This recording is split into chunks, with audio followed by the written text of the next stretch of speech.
አይተሽ ነው እንዲያልሽው ያይሽው ነገር አለ እያለ እቤት እየመጣ እያስፈራራ ሲሄድ እኔ ተቀድሙም ታይ ብዬሽ ነበረ ምናምን ስትላት እናቴ ፈቃደኛ አይደለም በራሷ ፈቃድ ነው ያገባው መሰለኝ።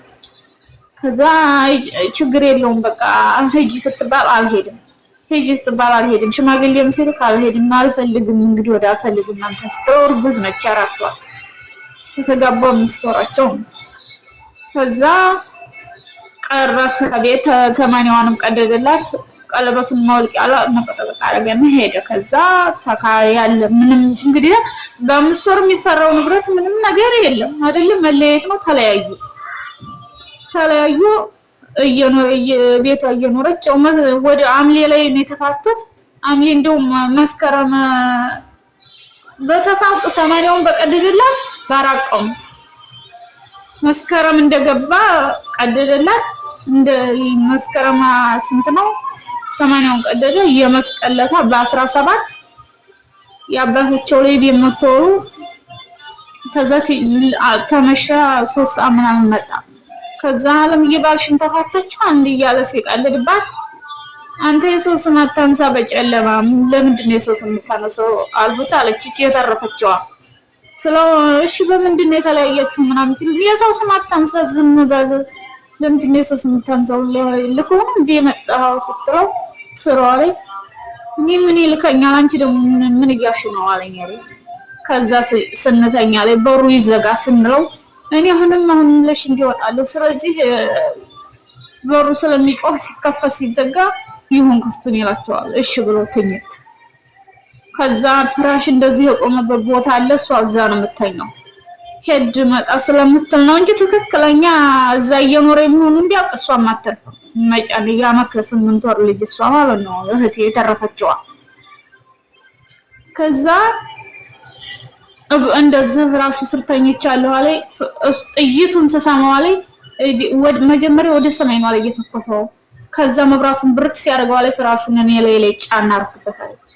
ከዛ የተኙትን አጓዳም የተኙትን መኝታ ቤት እዛም መሬት የተኙትን ገሎ ከዛ ትወጣ ላይ ፎከራ ላይ ወደ ሰማይ ጥይት ደግሞ ተኮሰና ከዛ ውጭ ላይ ደግሞ አንድ ወንዱ ላይ የሚተኛው ለብቻው ሌላ ቤት አለው እሱ ማለት ነው እዛ ተኝቷል።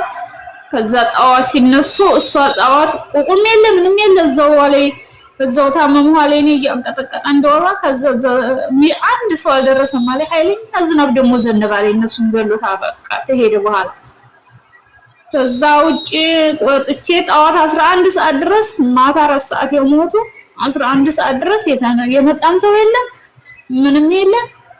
ከዛ ሰው ሲመጣ ጣዋት ወንዱ ልጅ ውጪ እንደዚህ ከብቶቹ መሃል ዝናብ በጣም ብዙ ዝናብ ነበር የዘነበው ደልቦበታል አለ ጣዋት ሰው ሲመጣ ተሩቅ ቦታ አረ ድረሱልኝ የሰያለ አረ ድረሱልኝ ቢየቁቁስል ከዛ ሰው መጣሪ ተሩቅ ቦታ ሲመጡ ከቅርብ ያሉ ሰዎች አልመጡም ማለት ሲመጡ ሁሉም ሰው አልቀዋል።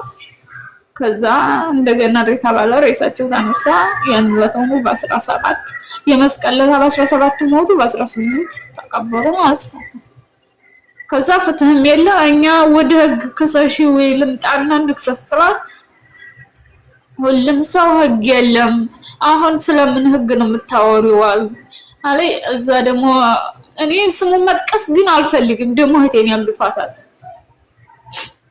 ትረዳላችሁ ሁላችሁ የምታውቁት ሀገራችን ማለት ነው። መናገር የሌለብሽን አትናገሪ አንቺ ምን ፈልጊው አሁን ብናገር እሷን የሚያስነካ ነገር አለ። ምክንያቱም አለመናገር ባልናገርም የኢትዮጵያ ህዝብ ሁሉም ሰው ያውቃል ይሄንን አገሩ ላይ ያለውን ችግር ማለት ነው። ለማንም እንዲህ ነው ይባል። ከዛ ያው ተቀበሩ ምንም መፍትሄ የለም ምንም የለም ሄዶ መክሰስም አይቻልም። አጣየ ነበር ሄዶ የሚከሰው ግን መክሰስ አይቻልም። ምክንያቱም ይሁን መጥቀስ የለብኝም ስለምታውቁት ማለት ነው። ከዛ ደግሞ የህግ አካል ነኝ እኔ ደወለልኝና ቁጥርሽን አጎትሽ ነው የሰጠኝ አለኝ። ከዛ እኔ ቦታ ልዩ ነው አይቼዋለሁ እና በአካል ማውቀዋለሁ ፎቶ ልላክልህ እንዲስለው ለጓደኞችህም ሻር ታረግላቸውና እስ ያፈላልግልን እኛ በቃ ቤቱን ቢሆን ሸጠን እንከፍላለን እሱን አስይዝልን ለህግ አካል አቅርብልን ስለው ህግ አይደለም እኔ ራሴ እረዳቸዋለሁ ምናምን አላለ ከዛ እኔ ቤት ነበርኩ ጃዛ ማለት ነው ደወለና ሲያዋራኝ አሁን ብር ያስፈልጋል ገንዘብ ካላችሁ ምን አለ አለ እንግዲህ እሷ ከብቶችም አሉ ንብረት አለ ትሽጥና ትስተሰረው አይኔ እሷን አሁን አዘላ ሆነ እንደዛ ሆነ አንቺ ትሽያለሽ አንቺ ቢሆን ጓደኛ ካለሽ ምናምን ብር አስገቢልኝ አለ ከዛ ላለሁባት ሴትዮ ነገርኳት እንደዚህ ብሎኛል ስላት የህግ አካል ቢሆን ብር አይጠይቅሽም ስለዚህ አትፈሽ ተአማጪ እንግዲህ ለፈጣሪ መስጠት ነው እሱ ምናምን ስትል እንዲህ ለብሩ ታማኝ ሰርቼ ከፍሻለሁ ችግር የለም ስላት እኔ ብሩን ተወስደዋለሽ ሳይሆን የሰርተሽ ትሰኛለሽ ልክለታለሁ ችግር የለም ግን እንዴት የህግ አካል አስቀድሞ ብር ይጠይቃል ህግ ነው የታለ በህጉ ይስራልሽ ለህግ ተያስረክብሽ ስትለኝ ችግር የለም ብር ያስፈልጋል ብሎኛል ስላት ችግር የለም አካውንትን ይላታለችና ከዛም በኋላ እሷ ብሩን አስገባይለት በማግስቱ ስደውልለት አሁን ነገ ተነጎዳ ሁሉንም ነገር አስረዳሻለሁ አለ እሺ አልኩና ከዛ 100,000 ብር ላከይለት ከዛ በማግስቱ ደግሞ እንዳልደውልለት ሸም ያዘኝና ዝም አልኩ በአራተኛው ቀን ስሞክረው ስልኩ እንዳለ ብሎክ አድርጎ እንድትዋል የለም ማለት ነው በምንም ብሎክ አድርጎኝ ነው እኔው ገንዘቡን ሳይሆን እንደው እንዴት እናደርግልሻለን ብሎ ያታለለኝ ማለለ ማለት ፈልጌ ነው እንጂ ገንዘቡን ይብሎ ቤተሰቦች ገንዘቡን ጣው ከደሉ ይበነሱ ወደ ወይኔም አይ የኛ ነገር ጆሮ መስማት የሚፈልገውን ብቻ መርጦ እንዲሰማ አፍ ቢኖረው መናገር ቢችል የሚሰማውን ብቻ መርጦ እንዲሰማ ይፈቅድ ነበር ለራሱ እና ይሄን ሰሞን እየሰማሁት ያለሁት ጉድ እጅግ በጣም ይከብዳል። ከዚህ በፊት አይታችኋል። ባሏን አበሽቃለሁ ወይም አናዳለሁ ብላ ወንድሟን አስገደለ ብዬ ቪዲዮ ሰርቼ ነበርና በጣም ብዙ ልጆች ናቸው በውስጥ እንደዛ ይመጡ እኔም በላይ እንደዚህ ያረኩ ነው ምናምን እና አንዳንድ ጊዜ ሀገር እንደ ሀገር በህገ መንግስት ነው የምትመራው ከተባለ አንዲት ሀገር ህግ መንግስት ካላት በህግ መዳኘት ያለባቸው አካላቶች ለምን ነጻነት ተሰጥቷቸው እንደሚኖሩ አላውቅም።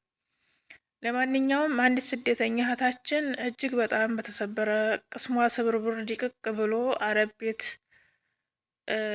ከ7 በላይ ቤተሰቦቿን በአንድ ቀን ሌሊት አታ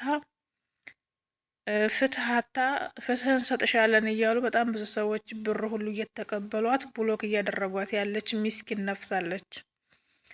ይህች እህታችን የ7 ከዛ በላይ ቤተሰቦቿን ህይወት መመለስ አትችልም። ነገር ግን አንዳንድ ጊዜ እነዛን ሁሉ ቤተሰቦቿን ያሳጣት ሰው በነፃነት ደረቱን ነፍቶ እየተንቀሳቀሰ ስታይ ትንሽ ከአእምሮ በላይ ይሆናል ስሜቱና ቢያንስ ህግ እንኳ ፍትህ ይስጠኝ በማለት ነበር ገንዘብም እየከፈለ የሚቦልኳት።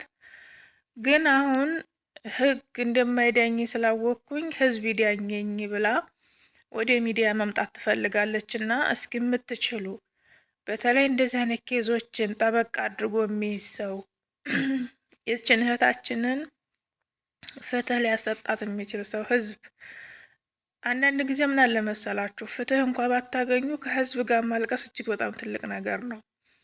እቺ ልጅ አሁን ጮሃ ማልቀስ አትችልም። ያለችው አረብ ቤት ነው። ሰው አላወቀላትም።